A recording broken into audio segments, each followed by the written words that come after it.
We just saw a bunch of them. Okay, I think we're just guys ready? about ready to start. Here we are. ready. Sheriff, will you introduce everybody? I'm going to right now, absolutely. Okay, for those of you who don't know, I'm Rick Bradshaw. I'm the Sheriff of Palm Beach County. I have with me Major Chandler from FHP. Brian Swain is the Special Agent in charge of Miami Secret Service. And I have George Pirro, Special Agent in charge from the FBI out of Miami. So I'm going to give you an overview of what took place, and then I'm going to give the other gentleman an opportunity to make a quick statement, then we'll do some questions. Here's what transpired. About 11:38 this morning, the FHP, Florida Highway Patrol, who was working a security job at the breakers, was notified by security that they had a white female that was acting irrationally, that was actually up on top of her car doing some kind of dance. FHP that was there drove his vehicle up, and as he was driving up, she got into her vehicle, which was a black SUV, I believe, a small compact Jeep. He walked up to the window to try to get her attention to roll the window down so he could talk to her, and she wasn't paying attention to her, was fooling around over on the side by where the console was. He kept trying to get her to respond. She tried to put the vehicle in reverse, at which time he kept tapping on the window. When she looked like she was going to put it in drive, he actually smashed the window out to try to grab the steering wheel, but it didn't work. He was able to get his arm out, and she drove off. He got back to her vehicle to try to pursue her at that particular point. He was able to catch up with her, but lost her again in the traffic because he didn't want to take any chances of hitting an innocent vehicle. She went south on Ocean Drive towards Mar-a-Lago. He tried to catch up with her there. When she approached the Mar-a-Lago area, she crashed through the first checkpoint, putting some lives of the people that were involved at the checkpoint there. Proceeded to the second checkpoint, crashed through there. The deputies and the Secret Service agents that were there moved out of the way just in time, but due to the fact that she had breached these two checkpoints, it was unknown at that point in time, due to her erratic driving, how many lives she was going to put in danger. We didn't know if there was somebody with a car bomb. We didn't know if somebody was there to try to hit as many pedestrians as possible, because we all know, we've seen it all over the place. People use cars to kill people, and people use cars for car bombs. At that point in time, the security people that were there, the deputies and the Secret Service, opened fire on the vehicle. The vehicle kept going south. At that time, the FHP officer was able to catch up and pursued that vehicle farther south and then west on Southern Boulevard over the bridge. He lost sight of her on the other side of the bridge and actually lost contact with her. In the meantime, we're finding out that this is a rental vehicle and trying to find out who it was registered to. Fortunately for us, one of our license plate readers went off and indicated that that vehicle was over near the airport. We alerted FHP, they had units in the area, and actually spotted the vehicle again. That trooper followed that vehicle to a local motel where the driver jumped out and was trying to flee to a room. The trooper did a great job, tackled her, and took her into custody there. So that particular scene has been secured. The vehicle is secured, the room is secured, and we're going to get search warrants for the room and the vehicle, which will be executed by us, the FBI, and the Secret Service in a joint investigation. And we're going to get further details. Right now, the suspect has not been interviewed, and we are going to do that at a later date. The vehicle has been struck by multiple rounds of gunfire. Nobody is injured, thank goodness. Neither the deputies nor the Secret Service agent nor the people that were in the vehicle. There was two females in there. We believe that the original female actually picked up the second female after she lost the pursuing law enforcement officers over at the Mar-a-Lago area. The person in custody is a white female by the name of Hannah, and I'll spell the last name for you. Roemhild. She's a white female that's 30 years old and does not have a past that we can discern right now. She has, I believe, a Connecticut driver's license. So having said that, I'm going to turn it over to the Major of FHP and let him make a brief statement. Pretty much, Sheriff Bradshaw stated everything that happened with our trooper. Actually, it was a sergeant, Sergeant Tony Kingery. that this started with. Our troopers did a really good job, and you know, at some point we did lose sight of her, but it was for public safety. We're not going to pursue through the town of Palm Beach and risk lives. She had driven on the wrong side of the road. But we worked together with the sheriff's office, and we quickly captured her.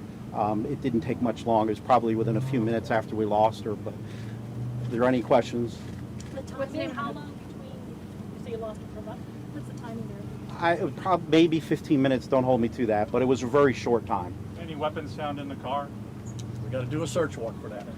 Name of the hotel where she was Can you found? reiterate how the trooper initially got involved with this woman in the car? Well, How did that- Sheriff Bradshaw did say that we were working an off-duty. The sergeant was working an off-duty security detail for the breakers. They had approached the sergeant, the security there, and said they had some complaints about this person was acting strange, whether it was under the influence of drugs or alcohol or just strange behavior. Something wasn't right. So that's when the sergeant went back to approach her vehicle. Sir, you said you didn't know what her intentions may have been, but under what circumstances would deputies fire their weapons? Okay, that's not for him to answer. That's not for me. Okay, Yeah. and we're not going to get into that And can particular you tell us aspect where right in the now. parking lot, it was the parking lot of Breakers, correct?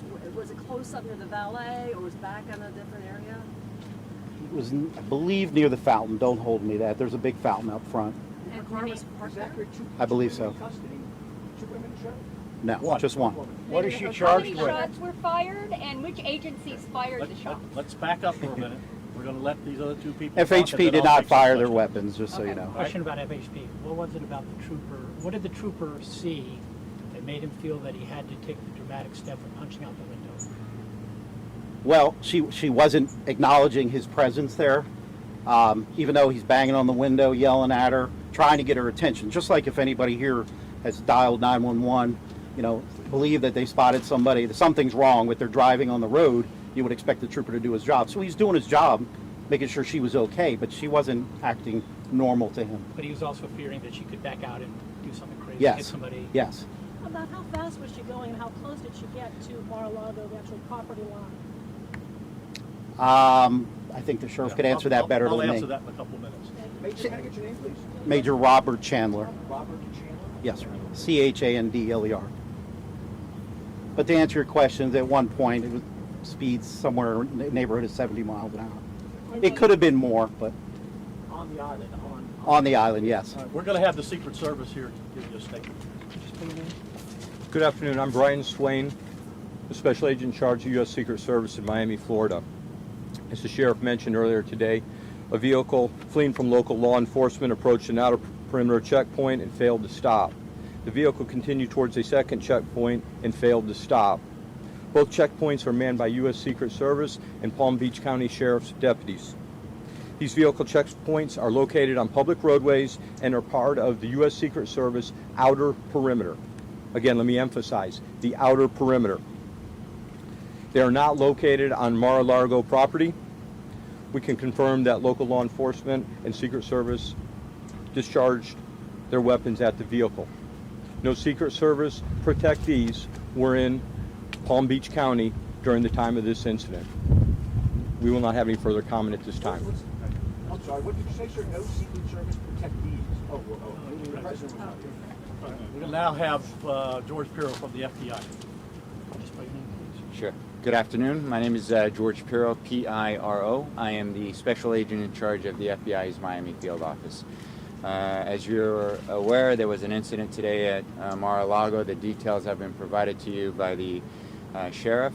The FBI is jointly investigating this incident along with the United States Secret Service and Palm Beach Sheriff's Office. The FBI's investigation pertains to the potential assault on federal officers that have occurred, and we will be investigating this jointly. It is very early in the process, so we will not be speculating in regards to the suspect's motives or intentions or the circumstances around the incident. And we will, upon completion of our investigation, potentially have additional federal charges. Thank you. Sheriff, could Okay, you... what he just said is important. We're not going to speculate on things, all right? That's why I said don't get into what-if questions on me here. We're trying to give you early on information on everything we know, okay? So that's why we're here. There's a lot more to be discovered here as far as why she did what she did, whether she was impaired or not. I mean, the trooper did the right thing. This woman's driving on the wrong side of the road at 70 plus miles an hour with people all over the place, not to mention the fact she assaulted a federal officer with a deadly weapon, which the vehicle is a deadly weapon, folks. There was 7 police officers killed last year with vehicles, feloniously, all right? And how many people have been killed in crowds with vehicles with terrorists driving in there? Not to mention the fact we don't know what's going on until we get that vehicle. It could have been loaded with explosives. All right, so I heard a question over here. At what point are we going to fire? We're going to fire when our lives are in danger and the danger of the public. And that's exactly what happened. All right, so when we get done with the search warrants, if we get any statement from the suspect here, then we're going to get back to you.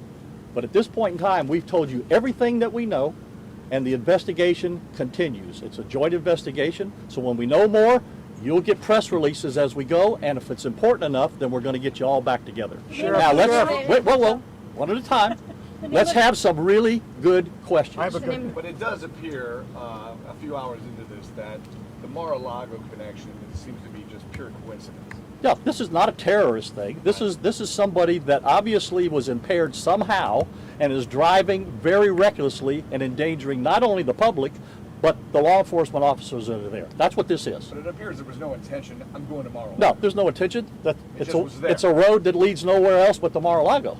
I'm not so sure she knew where she was going. Sheriff, can you talk about how close she came into the main entrance of Mar-a-Lago? There's- Was it all? There was no way she was getting into the main entrance. She was at the checkpoints, right? There's a lot of layers of security before she even remotely gets into where they're. Sheriff, Yeah, could you walk us through the shooting again? Because the only reason I ask is the helicopter flew over, and it was almost impossible to hear what you said. Okay. Could you give us that again, please? As this vehicle that's going in excess of 70 miles an hour comes towards the Mar-a-Lago checkpoints, she crashes through the first one, which is barricades manned by deputies, goes through to the second checkpoint. There's already a vehicle there that's being checked, crashes through that particular area, and then over towards where another checkpoint would be, where there's deputies and the Secret Service are actually in the street next to the vehicle. That's when they said, you know what, we need to take some action here to try to disable this vehicle and the driver before it goes any farther. So that's the scenario there. And Sheriff, was that before the curve onto Southern Yes, that's Boulevard? before the curve. So basically right in front of Mar-a-Lago. Well, yeah, if you want to say in front, but it's like in front on the street. No, I get that. Okay. I just meant like in Yep. proximity to Absolutely. the building. It's And out- when it's you out there mentioned on the ocean barricades side. Crashing through. Are you Yeah. saying she actually drove through some structures, or just No. a stop sign that she ignored? Well, and went you around? have to go around the structures, okay? So the shooting was on Okay, A1A. let's one at a A1A? time here. Yes. We're on A1A, and how did she navigate through? There's a slalom course of concrete barriers. Yeah, it's not easy. She actually crashed into some some bushes right there when she went around the third area where the Secret Service people were. Did she have any other? Where was the shooting exactly? But it's between the second structure that she went around and the third vehicle that was blocking the driveway. How many shots fired? Multiple.